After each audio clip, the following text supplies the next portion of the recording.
Hola, ¿cómo están? Bienvenidos a esta nueva clase de física calor-ondas. El día de hoy vamos a estar tratando el tema de la temperatura, cómo la podemos definir y además cómo puede llegar a afectar a los distintos cuerpos. Así que empecemos. Antes que nada, vamos a empezar con una pequeña pregunta.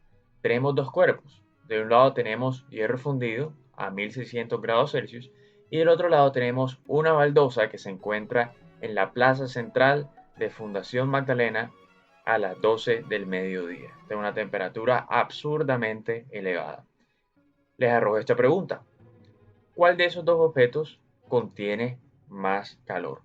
Hagan una pausa en el video, tómense un tiempo para pensar.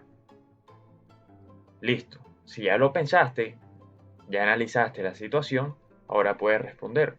La mayoría de personas dice que el hierro fundido contiene una cantidad de calor más grande. Pero déjame decirte algo. En realidad, el hierro fundido no contiene más calor. Ni siquiera el sol contiene calor. En realidad, el calor es un mecanismo de transferencia de energía. No puede contenerse en un cuerpo. Absolutamente ningún cuerpo puede contener calor. Simplemente aquí tenemos una situación con objetos que tienen distintas temperaturas. Una es más alta que la otra. Habiendo ya una breve distinción entre qué es temperatura y qué es calor y por qué no podemos mezclar indistintamente estos conceptos, vamos a ver ahora sí un poquito más de qué es la temperatura, qué podemos entender por ella. Tradicionalmente hemos visto que temperatura lo entendemos como algo caliente, algo frío que podemos sentir nosotros. El concepto de temperatura está estrechamente relacionado con lo que nosotros sentimos, con nuestro sentido del tacto, y esto está bien. Es una concepción un poco más simplificada, pero no deja de ser correcta. Por ejemplo, nosotros sabemos que en Bogotá hace mucho frío, hay una temperatura baja, o por ejemplo en Ponedera Atlántico, que está más caliente, nosotros nos referimos a esos mayores niveles de energía como una temperatura alta. Sin embargo, también podemos tener concepciones más complejas de lo que es la temperatura. Por ejemplo, podemos relacionarla con la energía cinética de las moléculas de un material, a mayor energía, mayor temperatura, y también podemos relacionar esa temperatura con la presión de un gas o una resistencia eléctrica de un conductor para conocer su medida. Por ejemplo, esto sucede en los termostatos que tenemos en nuestros aire acondicionados o los refrigeradores de nuestras casas. De hecho, el concepto de temperatura es tan importante que nosotros como seres humanos, nuestra historia ha estado estrechamente ligada y nuestra tecnología al nivel de temperatura que nosotros podamos alcanzar. Por ejemplo, en la Edad de Piedra nosotros descubrimos o le dimos más bien los primeros usos al fuego. El ser humano empezó a comer carne asada y comida de este tipo que ya había pasado por el fuego. ¿Y qué sucedió ahí? Nuestro cerebro comenzó a crecer más porque nuestro sistema digestivo procesaba la carne asada o los alimentos que habían pasado por altas temperaturas de una manera mucho más fácil. Eso hacía que tuviésemos un poco de energía extra y esa energía extra se iba a nuestro cerebro se hizo más grande que el de las demás especies, nos convertimos más inteligentes y cuando llegamos a la edad de piedra ya nosotros podemos modelar herramientas a nuestro gusto para modificar nuestro ambiente y poder tener mayores ventajas tecnológicas. Después pasamos a la edad de bronce. Ya no son primeros usos del fuego, ya podemos alcanzar una temperatura de 1085 grados Celsius, que es la temperatura a la cual se derrite el bronce o su temperatura de fusión. Aquí podíamos elaborar herramientas mucho más complejas, podíamos formar edificaciones y estructuras más grandes porque teníamos mejores herramientas y avanzamos o dimos un paso muy grande como sociedad de la raza humana. Por ejemplo, en ese periodo fueron construidas las grandes pirámides que vemos hoy en día que todavía sobreviven en el Egipto de hoy. Sigue avanzando la historia de la humanidad y ahora vamos con un material que es el hierro. Podemos tener aún mejores herramientas que las que teníamos antes con el bronce, porque el hierro es un material que es mucho más duro y podemos trabajar más rápido sin que la herramienta se nos llegue a dañar. El hierro alcanza más bien la temperatura de fusión a 1538 grados Celsius. Nuevamente elevamos ese nivel de energía. Ya Los romanos, que eran unos maestros con las herramientas de hierro, podían fabricar espadas, herramientas y armaduras más potentes que las de sus rivales. Y gracias a tener esta tecnología fue que pudieron expandirse y tener, digamos que, una mayor acogida sobre todos los demás pueblos que estaban cerca. A lo largo de la historia que sigue avanzando, esto va a pasar muchas veces. Cada vez vamos a elevar más ese punto de la temperatura que podemos alcanzar. Ya muy recientemente, en la revolución industrial que pasó en los siglos anteriores, y yo recientemente es visto todo este contexto histórico, el ser humano nuevamente alcanza temperaturas más altas, desarrolla toda la industria y sigue así hasta el día de hoy, ya donde podemos desarrollar no solamente temperaturas muy altas, sino también temperaturas extremadamente bajas y hacer experimentaciones científicas bastante divertidas y complejas.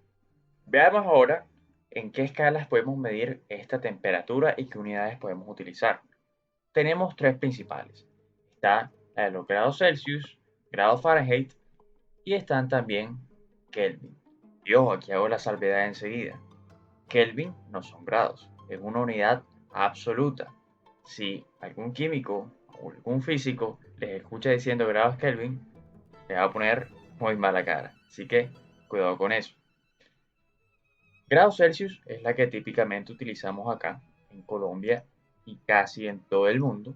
Fahrenheit es la que se utiliza en el diario vivir de los Estados Unidos y Kelvin es algo que está reservado más que todo para la ambientación ya científica. Vamos a ver cómo se diferencian estos distintos tipos de escala. Por ejemplo, la temperatura de la congelación, la temperatura a la cual el agua se vuelve sólida o se vuelve hielo. Para la escala Celsius, nosotros sabemos, ya esto es tradicional, la temperatura de congelación son 0 grados Celsius. En Fahrenheit, esto me cambia un poco, son 32 grados Fahrenheit. Y en Kelvin, la temperatura de congelación son 273.15 Kelvin. Revisemos ahora la temperatura de ebullición, la temperatura a la cual el agua pasa de estado líquido a un estado gaseoso. También, esto lo sabemos nosotros, la temperatura de ebullición en grados Celsius son 100 grados, en Fahrenheit son 212 grados. Y yo me detengo ahí y me doy cuenta de algo. En la escala de Celsius, de la temperatura de congelación a la de ebullición tengo 100 grados, pero en la Fahrenheit no. De 32 a 212 grados Fahrenheit hay mucho más que 100 grados. Entonces ahí me doy cuenta enseguida que estas escalas no guardan la misma proporción, no son uno a uno. Y eso hay que tener un poco de cuidado y ya les voy a mostrar cómo va a ser la conversión. En Kelvin, esa proporción sí se mantiene igual. Miren que la temperatura de congelación era 273.15 Kelvin y la de ebullición es 373.15 Kelvin. Entre 373 y 273, ahí sí tenemos una diferencia de 100 unidades. Lo mismo que pasaba con la escala de Celsius.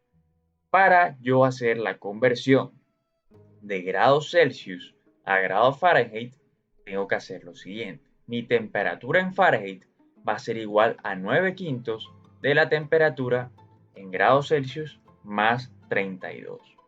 Para hacer el procedimiento contrario, que es conversión de grados Fahrenheit a grados Celsius, mi temperatura en Celsius va a ser igual a 5 novenos de la temperatura en Fahrenheit menos 32 grados. Y ojo con esto, tengan mucho cuidado. Fíjense que aquí la temperatura en Celsius está solamente multiplicando al 9 quintos, pero aquí cuando voy a hacer la conversión inversa de Fahrenheit a grados Celsius, el 5 novenos me está multiplicando a este factor que me incluye tanto a la temperatura en Fahrenheit como a los 32 grados. Así que ese es un error común, anótenlo y tengan mucho cuidado con eso. Por otro lado, la temperatura en Kelvin para transformarla desde grados Celsius es muy sencillo, simplemente hay que adicionar 273.15 grados. Si quiero hacer la inversa, simplemente tendría que restar menos 273 grados Celsius. Por ejemplo, vamos a hacer una conversión muy sencilla y rápida acá. Para que la vean, vamos a pasar esta temperatura de congelación a grados Fahrenheit, de Celsius a Fahrenheit. 9 quintos de mi temperatura en Celsius, que son 0, entonces se me va esto de acá y me queda el 32. Entonces, la temperatura de congelación en Fahrenheit serían 32 grados Fahrenheit. Así de sencillo es. Pueden hacer distintos ejercicios para practicar esto, que igualmente son conocimientos previos que simplemente estamos puliendo en esta clase de ahora. Ya habiendo conocido las distintas unidades y escalas de temperatura, vamos a ver cómo se mide esta variable física. Esta variable física la podemos medir con termómetros. Existen distintos tipos de termómetros. Tenemos el termómetro clásico, que es el de mercurio, el que nos ponían nuestras madres cuando nos daba fiebre y estábamos pequeños. Tenemos termómetros de gas que tienen ya usos más industriales y son más precisos y me sirven para medir temperaturas aún más altas y están basados en el concepto de la presión y también en esa escala absoluta de Kelvin, y los que están muy de moda ahora, que son los termómetros electrónicos, que utilizan ya otro principio distinto al del mercurio y el de gas, ya está más basado en la parte de la resistividad de un material. Vamos a tener estas preguntas de análisis que ustedes van a pensar un poco. Una olla con agua en su interior es calentada y al paso de unos minutos se introduce un termómetro de mercurio para medir su temperatura. ¿Qué temperatura mide el termómetro? ¿La del agua, la de la olla o la del mismo? Tengámoslo ahí un momento, acuérdense de eso. Pregunta de análisis 2. Al tomar la medida anterior con el termómetro, usted nota que el nivel de este primero desciende, marcando una temperatura menor, pero con el paso del tiempo el nivel del fluido vuelve a aumentar. ¿Cómo se explica este fenómeno? O sea, tenemos aquí en esta pregunta número 2, estamos midiendo agua caliente. Cuando introducimos el termómetro, parece que la temperatura bajara. ¿Por qué sucede esto? Para poder resolver estas dos preguntas, tenemos primero que conocer este concepto, que es el de la ley cero de la termodinámica. Esa ley cero de la termodinámica me dice a mí que dos sistemas están en equilibrio térmico si y solo si tienen la misma temperatura. Aquí está el ejemplo A y el ejemplo B. Tenemos tres cajas ABC en cada uno de ellos. Y aquí en la mitad hay un aislante y hay un conductor. El sistema A o la caja está conectada con la C y con la B porque hay un conductor que une cada una de ellas. Para que estén en equilibrio térmico, tanto A como B como C tienen que estar exactamente todas a la misma temperatura. Para que A y B tengan la misma temperatura, primero va a tener C que alcanzar esta temperatura para lograr equilibrar este sistema de manera completa. En un punto dado, ese sistema puede llegar a tener un equilibrio térmico, pero caso contrario pasa con el ejemplo B. El sistema A y el sistema B están conectados a través de un conductor, por lo que pueden llegar a tener una misma temperatura, pero hay un aislante que los separa del sistema C. Así que estas tres cajas nunca van a estar en un equilibrio térmico, ya que no van a tener la misma temperatura. Y antes de poder proceder a responder con las trivias, tenemos que ver otro concepto más, uno que está más relacionado aún con nuestra vida diaria. No sé si han pasado por un puente o una calle y han visto estos dientes metálicos. Estos dientes metálicos se tratan de una junta de expansión. Se trata de unas juntas que permiten el libre movimiento de las losas de concreto o de las largas secciones de pavimento de un puente, porque el material a lo largo del día sufre deformaciones debido al cambio de temperatura. Durante el día, cuando la temperatura es muy alta, este material comienza a expandirse y en la noche, cuando la temperatura baja, este comienza a contraerse. Entonces necesitamos una gabela para que el puente se mueva y no se induzcan esfuerzos térmicos en los bordes estos donde están localizados los dientes, y con el paso del tiempo no se formen huecos ni grietas ni nada por el estilo. Otro ejemplo que vemos en cómo actúa la temperatura en materiales de ingeniería es en las ventanas. Aquí en Barranquilla las ventanas, los marcos de estas están hechas de aluminio. Están hechas en este material porque se comporta muy bien con los cambios de temperatura que sufrimos aquí en este entorno. Nosotros podemos estar entre temperatura mínima de 20 grados y máxima de 40 grados Celsius. Pues en ese rango de 20 grados específicamente se comporta muy bien el aluminio. Pero si cambiamos de latitudes y nos vamos a los países nórdicos, ahí en los veranos pueden estar también a 40 grados Celsius, pero en los inviernos pueden estar a menos 40. Es un cambio absurdo y hay un delta de temperatura muy grande. Entonces, ahí vamos a encontrar unos materiales distintos como por ejemplo el acrílico, el vinilo, la madera, porque ya van a comportarse de una manera diferente y tal vez un poco mejor que el aluminio a estos cambios de temperatura. A estos cambios en las longitudes de los objetos, por efectos de la temperatura, se les conoce como la dilatación lineal. Cualquier objeto sometido a un cambio de temperatura sufrirá modificación en sus dimensiones. Esa dilatación lineal la representamos con delta de L, se mide en metros y me depende de tres factores. Primero, el coeficiente de dilatación lineal, que es alfa, cuya unidad es grados Celsius a la menos 1. Esta es una propiedad intrínseca del material, o sea que no puede ser negativo. Si te da negativo, ponte a llorar. La longitud inicial, L sub 0 y el cambio de temperatura delta de T. Aquí yo viendo esta ecuación me doy cuenta enseguida por qué en las calles normales no vemos los dientes metálicos, sino que vemos unas juntas más normalitas, más pequeñas, más discretas. Lo que pasa es que la longitud de los puentes es muy grande. Y si tenemos una longitud inicial muy grande, la dilatación va a ser muy grande también. Tenemos puentes que pueden llegar a medir kilómetros, secciones de varios cientos de metros. En cambio, las losas de concreto en las calles son un poco más cortas, tienen entre 5, 4, 3 metros, 6 metros como mucho. Por eso es que utilizan esos dientes específicamente en los puentes. Aquí está un ejemplo de cómo funciona de la dilatación térmica. Siempre que sometemos un objeto a un aumento de su temperatura, todas sus dimensiones lineales van a verse aumentadas. En caso que nosotros tengamos un anillo como el que está acá y comencemos a calentarlo, lo que va a suceder es que no va a crecer en esta dirección, no se va a ensanchar más, sino que vemos que este anillo tiene dos radios, tiene el radio interior y el exterior. Como todas las dimensiones lineales cambian, entonces lo que va a hacer el anillo es que va a crecer en todas las dimensiones, tanto el radio interior como el exterior. Entonces el hueco del medio va a hacerse más grande y no más pequeño como algunos tienden a pensar.